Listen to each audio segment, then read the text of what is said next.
Postcards, a brief look at people, places, the arts and curiosities from around the world. On today's program, reintroducing pockets of countryside into concrete cities. The completion and official opening of London's newest tourist attraction. A memorial playground dedicated to the late Diana's memory.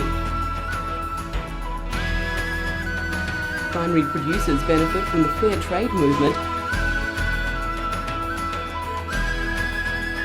And finally, a museum to help us understand crime and punishment.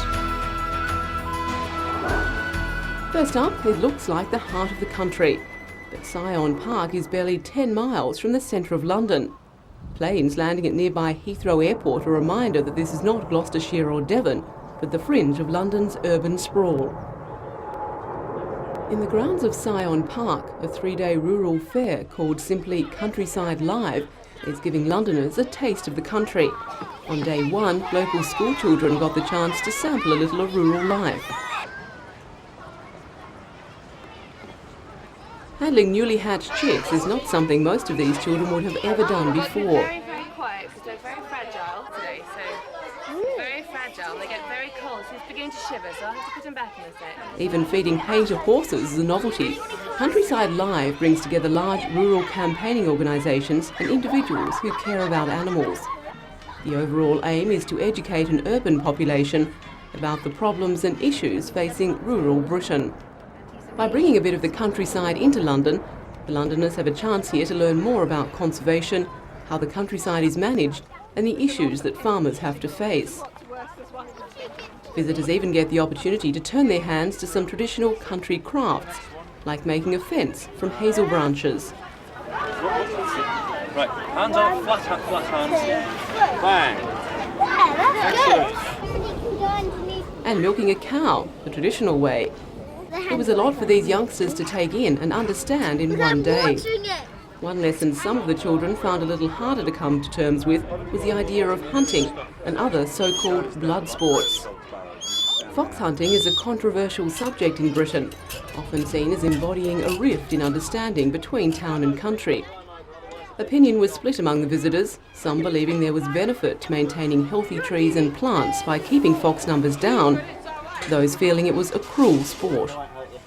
Campaigners like the Countryside Alliance, which organised a march on London 2 years ago to press its point, are hoping this fair will help bridge the persistent split between town and country. A spokesperson for the Alliance said part of the job is actually to draw that split together so that townspeople understand what goes on in the countryside. They want townspeople to not only enjoy the countryside, but respect it. Giving children an awareness of the realities of life in the countryside today, its importance as their heritage, as well as being a key economic resource for the nation. That's the message of this novel approach to practical education. As cities expand and concrete inevitably replaces grass, many valuable pockets of countryside are being lost, probably forever. Now though, Britain's Countryside Agency, with the help of a $16 million US lottery grant, is reintroducing 250 areas of greenery known as Millennium Greens into the heart of communities across the nation. The greens will provide a place for residents to enjoy nature, somewhere to sit and watch a butterfly or hear a blackbird sing. It's also somewhere where children can come and play with their families and a space for community events. The new Millennium Greens will vary in size, depending on how much space is available. It'll be up to local residents to decide just how they should look, the emphasis being on long grass and wildflowers for a more natural experience. For many children living in tower blocks and flats with no gardens, the new greens are also seen as a point of educational focus, a way of teaching future generations how humans and nature can coexist harmoniously. Since this green in a very built-up area of North London was created, dozens more birds and insects, especially butterflies, have been seen in the area. As well, the trees and the hedge lines help clean the air and offset air pollution. It's a great benefit to all the community. Each Millennium Green will also host a sculpture or other work of art with special significance to the area. Here, landscape artists are constructing a boat in memory of local author Jerome Kay. Jerome, who wrote the book 3 Men in a Boat, was once a resident of the area. Because the Greens are run and owned by the local people, there is a sense of ownership and participation in their creation and their maintenance. To celebrate the initiative, the Royal Mail has even launched a collection of Millennium Greens stamps. Currently, 250 communities across Britain are creating their own Millennium Greens, and if everything goes to plan, they should be completed by the end of the year 2000. Thinly stretching from one bank of the River Thames to the other, it's been dubbed London's newest and sleekest tourist attraction. And today, as builders were adding the finishing touches, the $29 million US Millennium Bridge has finally been opened.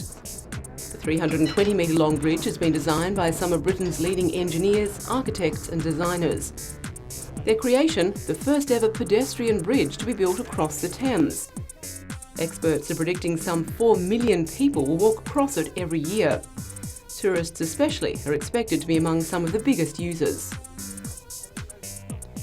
The bridge providing a convenient link from St Paul's Cathedral and the City of London on the north side of the river to the new Tate Modern Art Gallery on the south. The bridge, a combination of steel, stainless steel and aluminium, is considered a milestone in 21st century engineering. The structure is supported laterally rather than vertically, which the designers say gives the bridge its dramatic appearance. Architect Lord Foster said 10 years ago the technology was not available to realise such a design. The last river crossing to be built in central London was Tower Bridge in 1894. Architects, however, say this bridge will be recognised as a monument to international cooperation. Countries including Norway, Poland, Finland and Germany all contributing to its design and build.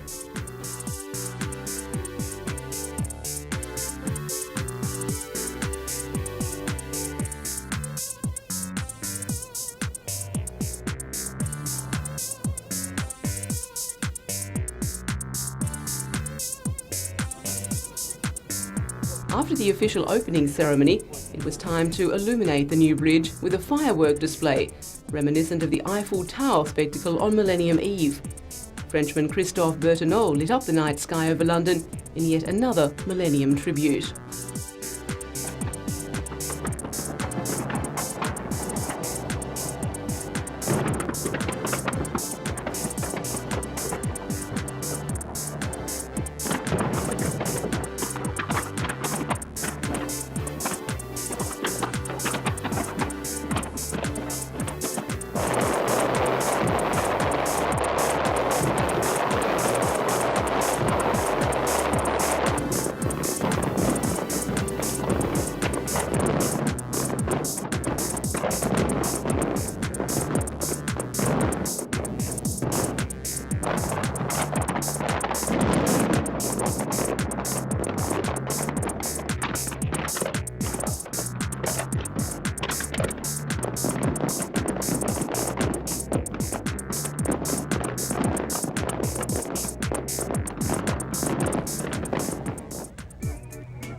It's the first official memorial to the late Diana, Princess of Wales, and one which captures the essence of her highly public concern for the happiness and welfare of children.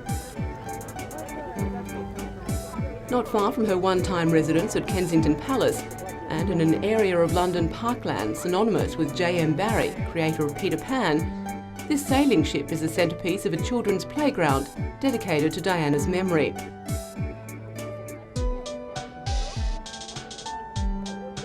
Chancellor of the Exchequer, Gordon Brown, gave a speech which reminded those gathered that the playground was in an area close to where Diana lived and often walked.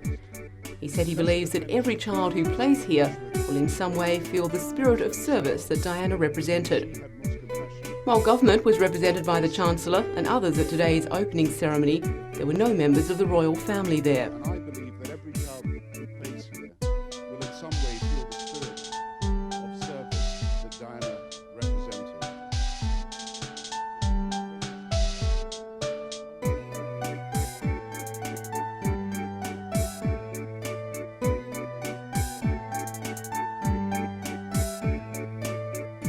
Close friend Rosa Monckton sought to dispel the more controversial side of Diana's life in favour of the princess's passion for children.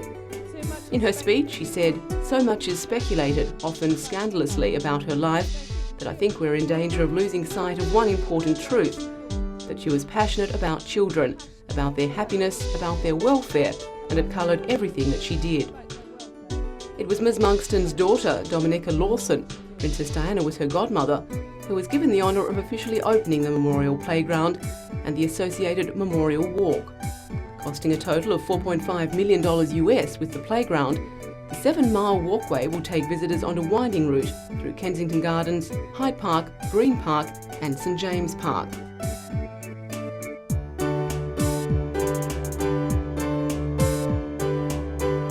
And for the youngsters who stayed on after the official ceremony, a live experience of the Peter Pan theme, which now shares the magic of this corner of London with one of its best loved and much remembered residents. The crocodile! Oh no! No! Bloody anti-toad! Ah!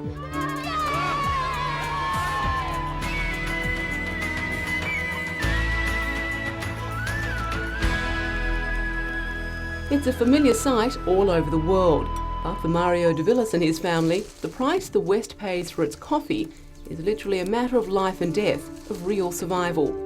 For some years, the coffee growers are forced to sell their beans at way below cost, and this means no school for their children, no medicines and crippling debt. But now there's a ray of hope for primary producers like Mario. The Fairtrade movement gives added money to those who produce. It's an initiative which is sweeping Britain and is gathering support from the public and policymakers alike. 2 years ago, the Houses of Parliament became the first British institution to serve only coffee carrying the Fairtrade mark. Visitors to the seat of British government can sip a blend made from beans bought directly from farmers' organisations at a fair price.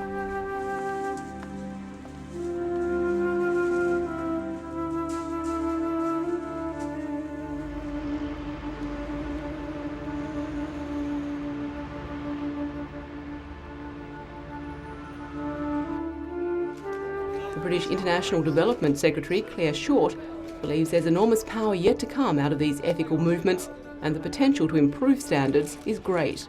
The sales of fair trade products are growing at some 40% a year in Britain. It includes clothes, food, even pensions.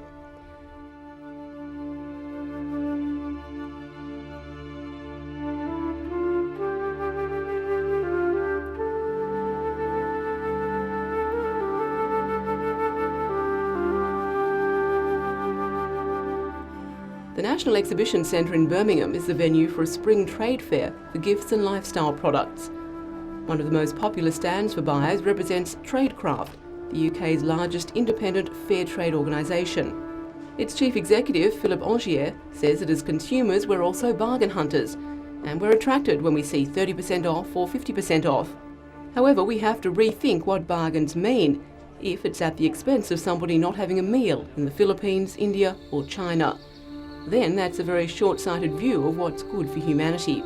Above 3,000 feet on the rim of the Peruvian Andes sits the headquarters of Cochla. It's a coffee farmers cooperative. Many of its 5,000 members have only a few acres of coffee, but by working together, they can successfully compete against large private conglomerates.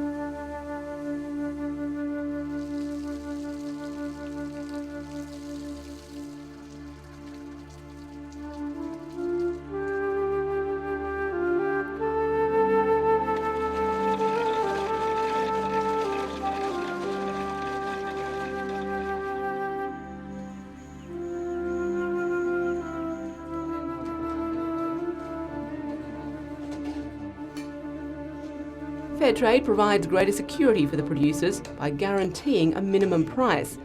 It makes a big difference, says coffee farmer Froilán Oliveira.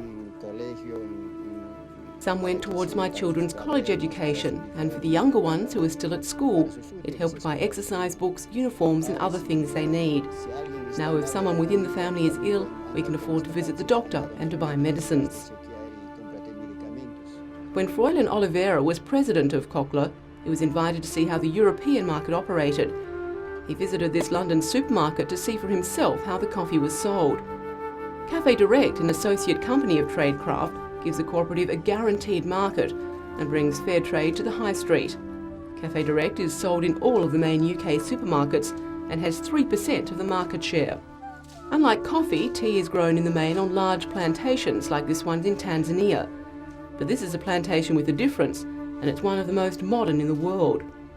It's owned by the Commonwealth Development Corporation and sells some of its output on Fairtrade terms. Peter Jackson, manager of the Cabina Tea Plantation, says Fairtrade, as I see it, is a win-win situation. We feel we have a very motivated workforce, and we feel that productivity is enhanced and everyone benefits. The houses, the schools, the clinics, the way people are treated in the way of salaries, the way we try to beautify the area, looking at the totality of health, safety and the environment.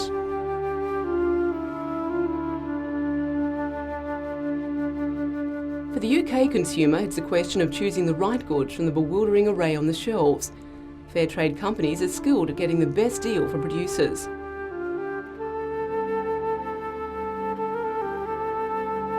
But Fairtrade as a concept extends to every part of the primary producer's life.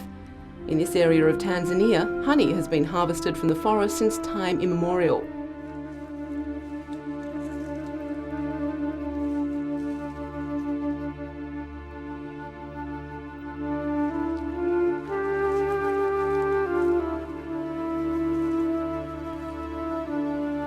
Edward and his family rely on the income, and he sells his honey through a local cooperative under Fairtrade agreements. Edward says they should choose our honey because it's organic. And besides, it's a good income to these poor farmers. They earn money to train their kids through schools and also build houses for themselves.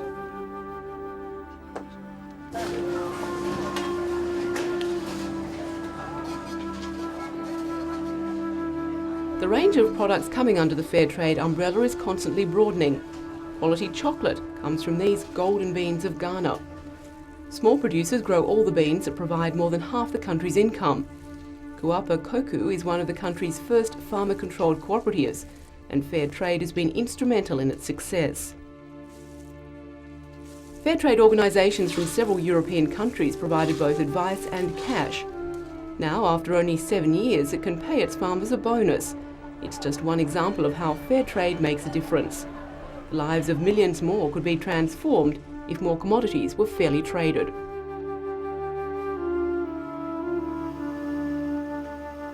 This year, Tradecraft will help producers and their families have 3 million days' worth of fair wages.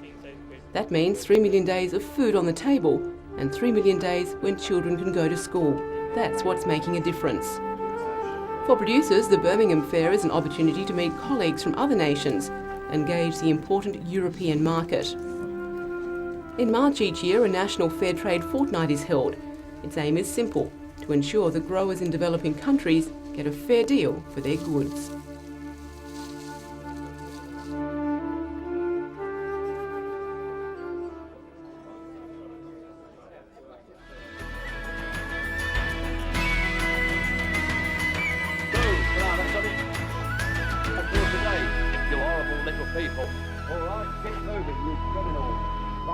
A horrible prospect, although commonplace in the late 17th century.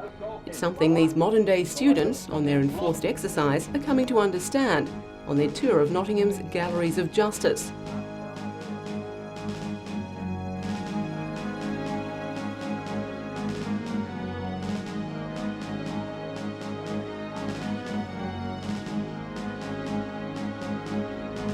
These palatial front steps belie a grim past. It was on this very threshold that criminals sentenced to death were hung by the neck until they were dead. The last public hanging here in 1844 caused such a riot that people died in the surging crowd.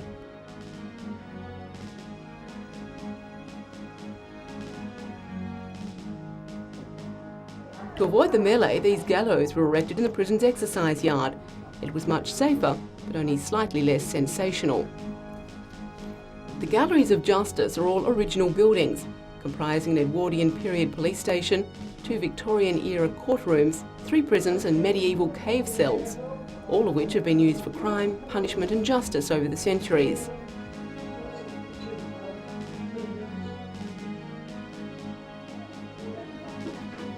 The students are learning about the importance of a crime scene, and some who have been especially naughty are having their fingerprints taken. The museum was the idea of Reading solicitor Geoffrey Goldsmith. English law forms the basis of the law in many other countries and holds great tradition in England, yet there was no museum of law to recognise that.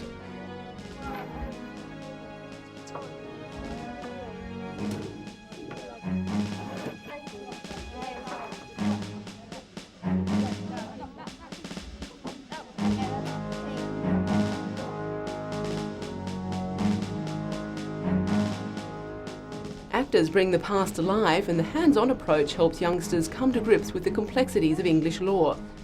Understanding the law can give a sense of citizenship and teaches children about their own rights. There's been some form of court here since the 1400s.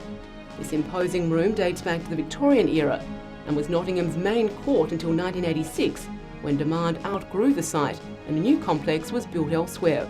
Hearing about a real court case of the 1800s opens up the debate on crime and punishment. It's hoped the visit will make the law seem less intimidating, yet still discourage young people from ending up inside here for real.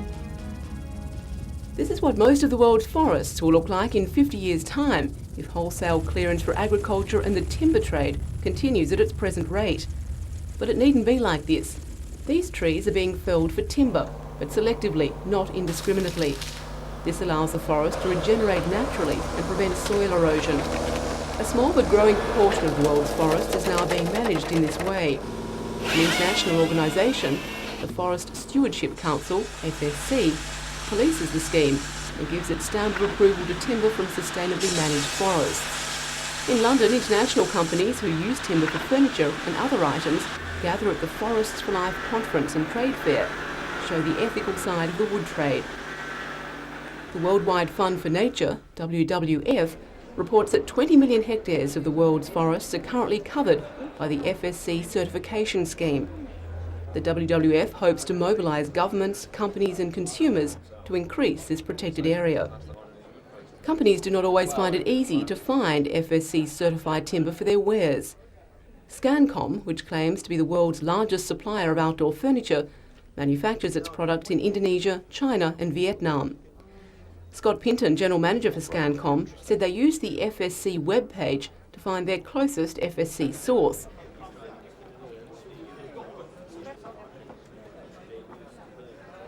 Three countries, Brazil, Latvia and Sweden, have pledged in London to put more of their forests into the certification scheme. WWF hopes the event will help boost the growing area of certified forest in the world. At this event, about a third of the world's forest industry is represented. 1 tree in 3 that's cut on the planet ends up getting used, sold or traded in some way by people that are attending this event. The certification scheme should help timber exporting countries strike a realistic balance between the economics of the wood trade and the needs of the local inhabitants who depend for their livelihood on the rich natural resource that is the forest. Visitors to London will hardly fail to notice an unusual change to one of the West End's shopping landmarks. Department store Selfridges saw a commercial opportunity when it realised its facade cleaning job would mean unsightly views of the century-old building for up to 9 months. So it decided to commission possibly the world's largest work of art to cover the scaffolding. Sam Taylor Wood, one of Britain's brightest stars of contemporary art, has used the 300 by 20 metre canvas for her work entitled 15 Seconds. The piece parodies the Elgin marble frieze from the Parthenon in Greece, but instead of classical gods and demigods, the temple of shopping has been adorned with modern-day cultural icons. It's no coincidence that Elton John forms the centrepiece directly above the main entrance. The flamboyant singer is famed for his outlandish shopping sprees. In response to a reporter's question about the size of the pictures, the singer replied, "Largest one ever. I mean, I'm pretty large anyway, but that is the largest one. Yeah. It's very fitting that I'm over the front because I've been described as the Empress of Shopping, or whatever it is." Elton John appears to be looking into the street, surrounded by musicians, models, politicians, even a celebrity chef. Among those enjoying their 15 minutes of fame, a Blur guitarist Alex James, and actors Richard E. Grant, Ray Winstone and Jane Horrocks. Taylor Wood's work, shortlisted for the coveted Turner Prize, is known for its accessibility to both the art pundit and the average person. Her piece is actually the world's largest photograph, reproduced through a complicated process using German technology. Selfridges says its functional concept, that will wrap around all four sides of the store, is a triumph for art, shopping and problem solving.